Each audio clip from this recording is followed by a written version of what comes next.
আসসালামু আলাইকুম ওয়া রাহমাতুল্লাহি ওয়া বারাকাতুহু। 1 মিনিট মাদ্রাসা ইউটিউব চ্যানেলে সম্মানিত দিনী ভাই বোনেরা, আশা করি আল্লাহ তাআলার অশেষ রহমতে ভালো আছেন, সুস্থ আছেন। আলহামদুলিল্লাহ।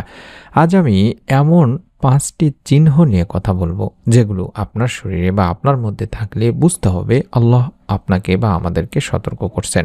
আর এই লক্ষণগুলো কাউকে কাফির বা নিশ্চিত পাপী বানায় না, কিন্তু নিজেকে যাচাই করার বড় একটি সুযোগ দেয় বা শুধরে যাওয়ার একটি সুযোগ দেয় বা সতর্ক করেন।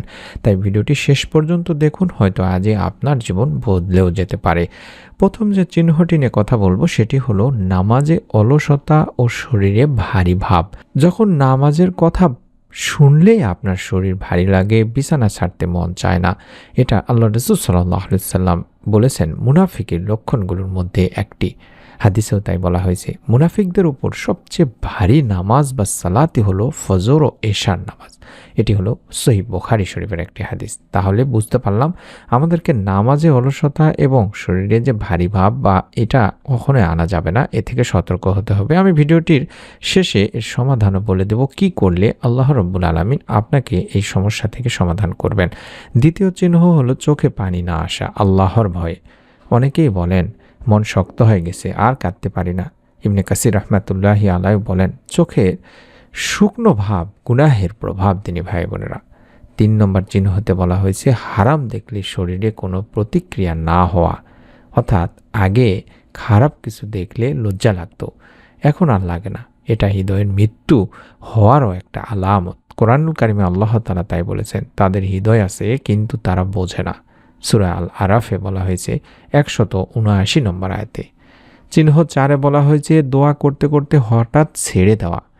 কিছুদিন আপনি দোয়া করেন, তারপর বলেন আমার কিছু হচ্ছে না বা কিছু হবে না, এরকম মনে করেন। ইমাম গাজ্জালী রাহমাতুল্লাহি আলাইহি বলেন দোয়ার ছেড়ে দেওয়া হলো গুনাহে ডুবে যাওয়ার লক্ষণ। তাই দোয়া কবুল হোক বা না হোক, বিপদে আপদে সব সময় দোয়া করবেন। আল্লাহ তাআলা এর প্রতিদান কখনো না কখনো আপনাকে দেবেনই দেবেন দিনী ভাই বোনেরা। এবং সর্বশেষ যে চিহ্ন 5 নম্বর, সেটা হলো উপদেশ শুনলে বিরক্ত লাগা। ইসলামী কথা শুনলে যদি মনে হয় সে আবার এগুলো শুরু করলো, বা আপনার কাছে যদি বিরক্তিকর মনে হয়, তাহলে ভয় করুন, কারণ আল্লাহ তাআলা বলেন তাদের অন্তর মোহর করে দেওয়া হয়েছে। সূরা আল বাকারা 7 নম্বর আয়াতে বলা হয়েছে।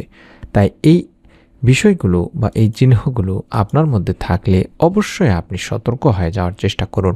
আমি আপনাদের সুবিধার্থে আজ এর করণীয় বা সলিউশন সেগমেন্ট যেটাকে বলা হয় সেটি শিখিয়ে দিচ্ছি ইনশাআল্লাহ। দিনী ভাই বোনেরা, এই লক্ষণগুলো থাকলেই যে আপনি মহাপাপী হয়ে গেছেন এমন কিন্তু নয়। এগুলো আল্লাহর সতর্ক সংকেত। আজই আপনি অন্তত এই 3টি কাজ শুরু করুন। চেষ্টা করুন প্রতিদিন অন্তত 2 রাকাত করে নফল নামাজ আদায় করা, যখন পারেন তখনই। যদি এমন হয় যে সারাদিন ব্যস্ত থাকেন, রাতের বেলা ঘুমানোর আগে বা তাহাজ্জুদের সময় বা ফজরের অন্তত কিছুক্ষণ আগে উঠে 2 রাকাত নফল নামাজ আদায় করার চেষ্টা করুন। প্রতিদিন কম করে হলেও 100 বার ইস্তেগফার করুন। চাইলে আস্তাগফিরুল্লাহ আস্তাগফিরুল্লাহ বা সাইয়্যিদুল ইস্তেগফার পড়তে পারেন, অথবা আস্তাগফিরুল্লাহ রব্বি মিন কুল্লি যানবিন ওয়া আতুবু ইলাইহি এভাবেও পড়তে পারেন। অর্থাৎ আপনাকে বেশি বেশি করে তওবা ইস্তেগফার করতে হবে। আরেকটি আমল শিখে দেব, সেটা হলো ঘুমানোর আগে অন্তত 1 বার করে সূরা মুলক পড়বেন। যদি না পারেন দেখে দেখে পড়বেন, অথবা মোবাইলে বা কম্পিউটারে শোনার চেষ্টা করবেন। আপনাদের কাছে শেষ কথা একটি, দিনী ভাই বোনেরা, যে আল্লাহ আপনাকে এই ভিডিওটি এই মুহূর্তে দেখাচ্ছেন, তিনি এখনও আপনাকে ছাড়েননি। তিনি চাচ্ছেন আপনি তওবা করুন, কারণ আপনার তওবার দরজা এখনও বন্ধ হয়নি। দিনী ভাই বোনেরা, যদি আপনি এই ভিডিওটি দেখেন তাহলে নিশ্চিত জানুন আল্লাহ এখনও আপনাকে ভুলে যাননি, বা আল্লাহ আপনাকে অবশ্যই অবশ্যই ফিরিয়ে আনার জন্য ডাকছেন। মনে রাখবেন, রব্বুল আলামিন আল্লাহ তাআলার কাছে চাইলেই রব্বুল আলামিন আল্লাহ তাআলা দিয়ে দেন, হয় সঙ্গে সঙ্গে, না হলে এর মাধ্যমে আপনার কোনো বিপদ আপদ থেকে রক্ষা করেন, অথবা এর প্রতিদান আরও বড়োভাবে আপনাকে দিয়ে থাকেন।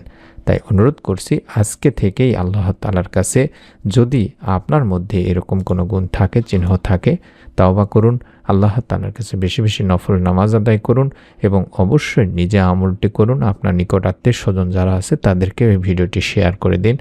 অবশ্যই অবশ্যই নিয়তের উসিলায় আল্লাহ তাআলা আপনাকেও এর প্রতিদান দেবেন। এরকম গুরুত্বপূর্ণ নতুন ভিডিও যাতে করে আপনি আপনার মোবাইলেই পেয়ে যান, দেখতে পান, তার জন্য ভিডিওটির নিচে সাবস্ক্রাইব লেখা এই বাটনটি যেটি দেখাচ্ছি এটির মধ্যে একবার চাপ দিয়ে রেখে দিন। সকলেই ভালো থাকুন, সুস্থ থাকুন। আল্লাহ আমাদের সকলকে মাফ করুন, আমিন। আসসালামু আলাইকুম ওয়া রাহমাতুল্লাহ।